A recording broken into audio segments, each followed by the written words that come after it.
زاہدہ بن قدامہ نے ابو حسین سے، انہوں نے اسود بن ہلال سے روایت کی، انہوں نے کہا میں نے حضرت معاذ رضی اللہ عنہ کو یہ بیان کرتے ہوئے سنا کہ مجھے رسول اللہ صلی اللہ علیہ وسلم نے بلایا۔ میں نے آپ کو جواب دیا تو آپ نے پوچھا کیا جانتے ہو لوگوں پر اللہ کا حق کیا ہے؟ پھر ان سابقہ راویوں کی حدیث کی طرح حدیث سنائی۔ صحیح مسلم حدیث نمبر 146۔ حضرت ابو ہریرہ رضی اللہ عنہ نے کہا ہم رسول اللہ صلی اللہ علیہ وسلم کے چاروں طرف ایک جماعت کی صورت میں بیٹھے ہوئے تھے، ہمارے ساتھ حضرت ابو بکر اور عمر رضی اللہ عنہما بھی موجود تھے۔ رسول اللہ صلی اللہ علیہ وسلم ہمارے درمیان سے اٹھے اور کسی طرف چلے گئے، پھر آپ نے ہماری طرف واپسی میں بہت تاخیر کر دی تو ہم ڈر گئے کہ کہیں ہمارے بغیر آپ کو کوئی گزن نہ پہنچائی جائے۔ اس پر ہم بہت گھبرائے اور آپ کی تلاش میں نکل کھڑے ہوئے۔ سب سے پہلے میں ہی گھبرایا اور رسول اللہ صلی اللہ علیہ وسلم کو ڈھونڈنے نکلا، یہاں تک کہ میں انصار کے خاندان بنو نجار کے چار دیواری یعنی فصیل سے گھرے ہوئے ایک باغ تک پہنچا، اور میں نے اس کے ارد گرد چکر لگایا کہ کہیں پر دروازہ مل جائے، لیکن مجھے نہ ملا۔ اچانک پانی کی ایک گزرگاہ دکھائی دی جو باہر کے کنویں سے باغ کے اندر جاتی تھی۔ ربی آپاشی کی چھوٹی سی نہر کو کہتے ہیں۔ میں لومڑی کی طرح سمٹ کر داخل ہوا اور رسول اللہ صلی اللہ علیہ وسلم کے پاس پہنچ گیا۔ آپ نے پوچھا ابو ہریرہ ہو؟ میں نے عرض کی جی ہاں اے اللہ کے رسول۔ آپ نے فرمایا تمہیں کیا معاملہ درپیش ہے؟ میں نے عرض کی آپ ہمارے درمیان تشریف فرما تھے، پھر وہاں سے اٹھ گئے، پھر آپ نے ہماری طرف واپس آنے میں دیر کر دی تو ہمیں خطرہ لاحق ہوا کہ آپ ہم سے کاٹ نہ دیے جائیں۔ اس پر ہم گھبرا گئے۔ سب سے پہلے میں گھبرا کر نکلا تو اس باغ تک پہنچا اور اس طرح سمٹ کر اندر گھس آیا ہوں جس طرح لمڑی سمٹ کر گھستی ہے، اور یہ دوسرے لوگ میرے پیچھے آ رہے ہیں۔ تب آپ صلی اللہ علیہ وسلم نے فرمایا اے ابو ہریرہ، اور مجھے اپنے نالین یعنی جوتے عطا کیے اور ارشاد فرمایا میرے یہ جوتے لے جاؤ، اور اس چار دیواری کی دوسری طرف تمہیں جو بھی ایسا آدمی ملے جو دل کے پورے یقین کے ساتھ لا الہ الا اللہ کی شہادت دیتا ہو، اسے جنت کی خوشخبری سنا دو۔ سب سے پہلے میری ملاقات عمر بن خطاب رضی اللہ عنہ سے ہوئی۔ انہوں نے کہا ابو ہریرہ تمہارے ہاتھ میں یہ جوتے کیسے ہیں؟ میں نے کہا یہ رسول اللہ صلی اللہ علیہ وسلم کے نالین مبارک ہیں، آپ نے مجھے یہ نالین یعنی جوتے دے کر بھیجا ہے کہ جس کسی کو ملوں جو دل کے یقین کے ساتھ لا الہ الا اللہ کی شہادت دیتا ہو، اسے جنت کی بشارت دے دوں۔ عمر رضی اللہ عنہ نے میرے سینے پر اپنے ہاتھ سے ایک ضرب لگائی جس سے میں اپنی سورینوں کے بل گر پڑا، اور انہوں نے کہا اے ابو ہریرہ پیچھے لوٹو۔ میں رسول اللہ صلی اللہ علیہ وسلم کے پاس اس عالم میں واپس آیا کہ مجھے رونا آ رہا تھا، اور عمر رضی اللہ عنہ میرے پیچھے لگ کر چلتے آئے تو اچانک میرے عقب سے نمودار ہو گئے۔ رسول اللہ صلی اللہ علیہ وسلم نے مجھ سے کہا اے ابو ہریرہ تمہیں کیا ہوا؟ میں نے عرض کی میں عمر سے ملا اور آپ نے مجھے جو پیغام دے کر بھیجا تھا میں نے انہیں بتایا تو انہوں نے میرے سینے پر ایک ضرب لگائی ہے جس سے میں اپنی سورینوں کے بل گر پڑا اور مجھ سے کہا کہ پیچھے لوٹو۔ رسول اللہ صلی اللہ علیہ وسلم نے فرمایا عمر تم نے جو کیا اس کا سبب کیا ہے؟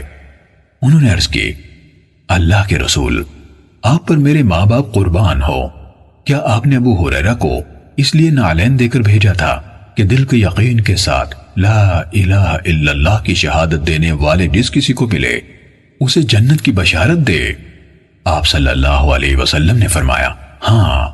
عمر رضی اللہ عنہ نے عرض کی تو ایسا نہ کیجیے، مجھے ڈر ہے کہ لوگ بس اسی شہادت پر بھروسہ کر بیٹھیں گے، انہیں چھوڑ دیں کہ وہ عمل کرتے رہیں۔ رسول اللہ صلی اللہ علیہ وسلم نے فرمایا اچھا تو ان کو چھوڑ دو۔ صحیح مسلم حدیث نمبر 147۔ قتادہ نے کہا ہمیں حضرت انس رضی اللہ عنہ نے حدیث سنائی کہ رسول اللہ صلی اللہ علیہ وسلم نے حضرت معاذ رضی اللہ عنہ سے جب وہ پالان پر آپ کے پیچھے سوار تھے فرمایا، اے معاذ۔ انہوں نے عرض کی، میں بار بار حاضر ہوں اللہ کے رسول، میرے نصیب روشن ہو گئے۔ نبی صلی اللہ علیہ وسلم نے پھر فرمایا، اے معاذ۔ انہوں نے عرض کی، میں بار بار حاضر ہوں اللہ کے رسول، زہ نصیب۔ پھر آپ نے فرمایا، اے معاذ۔ انہوں نے عرض کی، میں ہر بار حاضر ہوں اللہ کے رسول، میری خوش بختی۔ اس پر آپ صلی اللہ علیہ وسلم نے فرمایا، کوئی بندہ ایسا نہیں جو سچے دل سے شہادت دے کہ اللہ کے سوا کوئی معبود نہیں اور محمد صلی اللہ علیہ وسلم اس کے بندے اور رسول ہیں، مگر اللہ ایسے شخص کو دوزخ پر حرام کر دیتا ہے۔ حضرت معاذ رضی اللہ عنہ نے عرض کی، اے اللہ کے رسول، کیا میں لوگوں کو اس کی خبر نہ کر دوں تاکہ وہ سب خوش ہو جائیں؟ آپ صلی اللہ علیہ وسلم نے فرمایا، پھر وہ اسی پر بھروسہ کر کے بیٹھ جائیں گے۔ چنانچہ حضرت معاذ رضی اللہ عنہ نے کتمان علم کے گناہ کے خوف سے اپنی موت کے وقت یہ بات بتائی۔ صحیح مسلم حدیث نمبر 148۔ سلیمان بن مغیرہ نے کہا، ہمیں ثابت نے حضرت انس رضی اللہ عنہ سے حدیث سنائی۔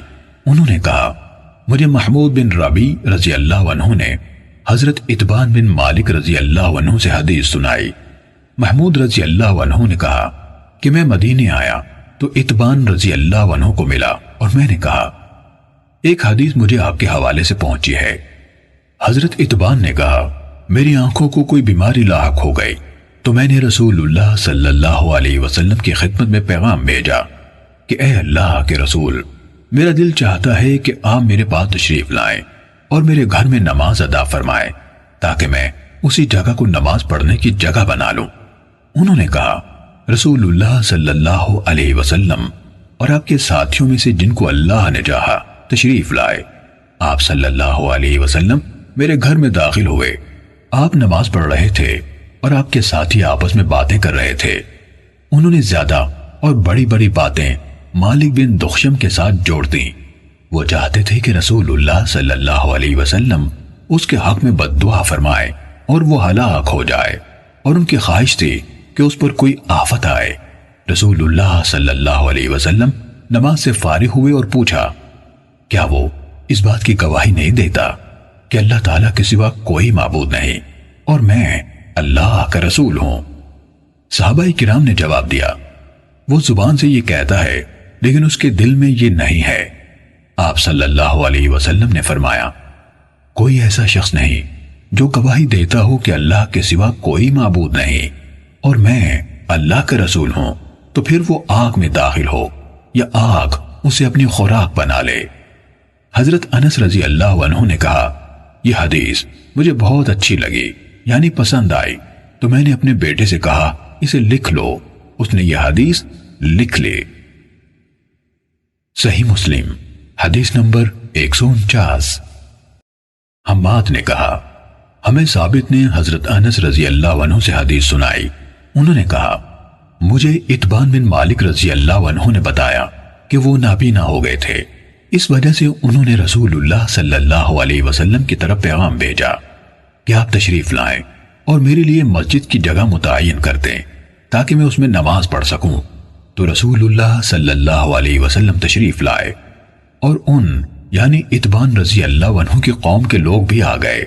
ان میں سے ایک آدمی جسے مالک بن دخیشم کہا جاتا تھا غائب رہا۔ اس کے بعد حماد نے بھی یعنی ثابت کے دوسرے شاگرد سلیمان بن مغیرہ کی طرح روایت بیان کی۔ صحیح مسلم حدیث نمبر 150۔